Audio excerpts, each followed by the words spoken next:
Your project is starting to really move along now. You've learned how to track bugs, tasks, and test cases. You can easily relate work items together, for instance, attaching tasks to bugs or test cases to user stories. You have an overall project plan, vision, and objectives. You have the ability to synchronize your electronic storyboard with your wallboard and keep everyone in sync.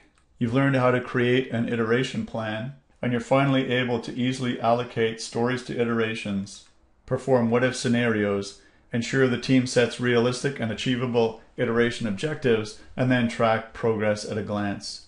And finally, you've seen how the guidance feature can help you explore the features of Exia so that your team gets up to speed quickly and continues to mature over time. But even that's not quite enough. You've seen a lot of Apple keynotes and you've been conditioned that great isn't good enough.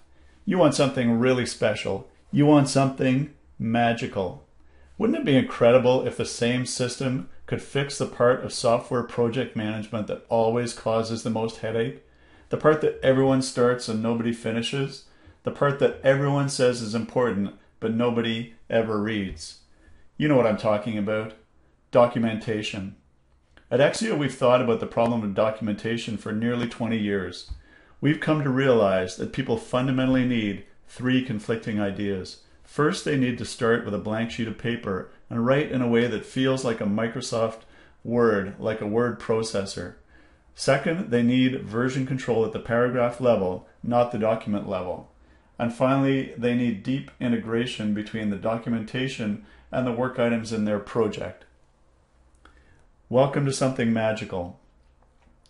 What you see before you is a documentation system that feels just like Word on the surface, but in which each paragraph is stored as a work item in Team Foundation Server.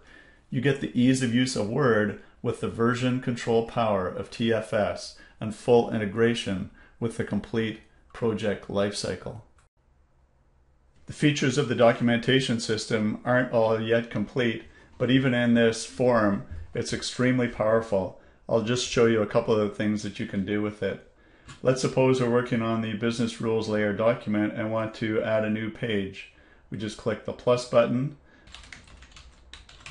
a special rules topic, and to edit the topic, all we do is start typing.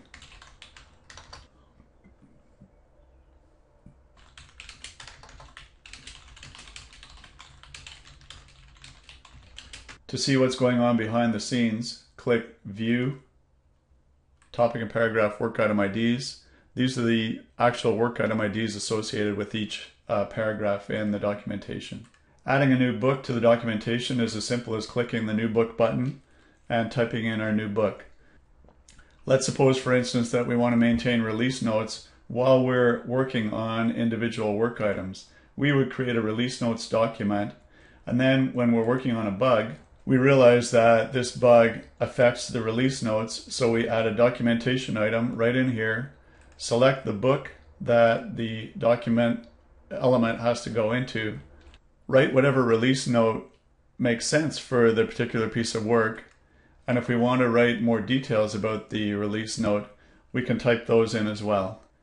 Now we've captured the release note for our piece of work right in the context of the work item. What's happened behind the scenes, if we go back to the library and check our release notes document, we'll see that that topic has been dropped right into the document. As other people work on other items, they might add their own release notes documentation. Back in the release notes document, all those items that were added in the context of work items magically appear. Now whoever's responsible for this document can reorder those, edit them, and fix them up before the document gets distributed.